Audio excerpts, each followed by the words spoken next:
बहुत समय पहले एक गांव के पास एक घना और अंधकारमय जंगल था। इस जंगल के बीचों बीच एक अजीबोगरीब झोपड़ी थी जो मुर्गी के पंजों पर खड़ी थी और खुद ब खुद घूमती थी। इस झोपड़ी में रहती थी बाबा यागा, एक खौफनाक और रहस्यमयी चुड़ैल। वह बहुत बूढ़ी थी, उसकी नाक लंबी और टेढ़ी थी और उसके दांत डरावने और नुकीले थे। वह हवा में उड़ सकती थी और उसके पास शक्तिशाली जादुई ताकतें थीं। लोग उससे बहुत डरते थे क्योंकि वह बच्चों और मुसाफिरों को पकड़कर खा जाती थी। वासिलिसा और उसकी सौतेली माँ गांव में एक सुंदर मगर बदनसीब लड़की रहती थी जिसका नाम वासिलिसा था।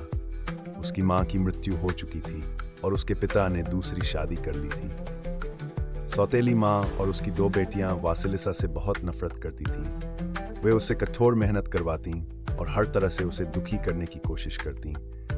लेकिन वासिलिसा के पास उसकी माँ की दी हुई एक जादुई गुड़िया थी जो हर मुश्किल में उसकी मदद करती थी। जंगल की यात्रा एक दिन सौतेली माँ ने चालाकी से घर का दीपक बुझा दिया और बहाने से वासिलिसा को जंगल भेज दिया कि वह बाबा यागा से आग लेकर आए।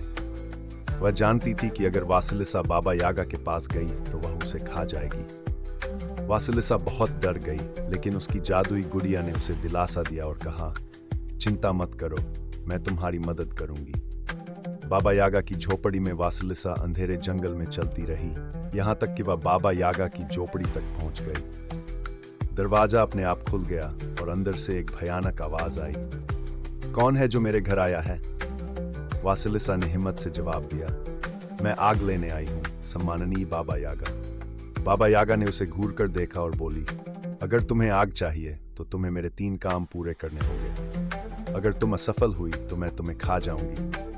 मुश्किल परीक्षाएं बाबा यागा ने वासिलिसा को 3 कठिन काम दिए। पूरे घर की सफाई करना और रात के खाने के लिए स्वादिष्ट भोजन बनाना, अनाज के ढेर में से अच्छे और खराब दाने अलग करना, जादुई चक्की में आटा पीसना। वासिलिसा बहुत परेशान हो गई, लेकिन उसकी जादुई गुड़िया ने रातों रात सभी काम पूरे कर दिए। जब बाबा यागा ने यह देखा तो वह हैरान रह गई और गुस्से से पूछा, तुमने ये सब कैसे किया? वासिलिसा ने चतुराई से उत्तर दिया, यह मेरी माँ की दुआओं का असर है। यह सुनकर बाबा यागा को बहुत गुस्सा आया क्योंकि वह नेक लोगों और प्रार्थनाओं से नफरत करती थी। उसने वासिलिसा को आग दी और उसे झोपड़ी से भगा दिया। बदला और अंजाम जब वासिलिसा अपने घर पहुंची तो उसने देखा कि उसकी सौतेली माँ और बहनें अंधेरे में बैठी थीं। जैसे ही उसने बाबा यागा की दी हुई आग घर में रखी, वह जादुई लौ इतनी तेज हो गई कि उसकी सौतेली माँ और बहनें जलकर राख बन गई। वासिलिसा खुशी खुशी गांव में रहने लगी। कुछ समय बाद एक राजकुमार ने उसकी सुंदरता और बुद्धिमानी से प्रभावित होकर उससे विवाह कर लिया और वे दोनों हंसी खुशी रहने लगे।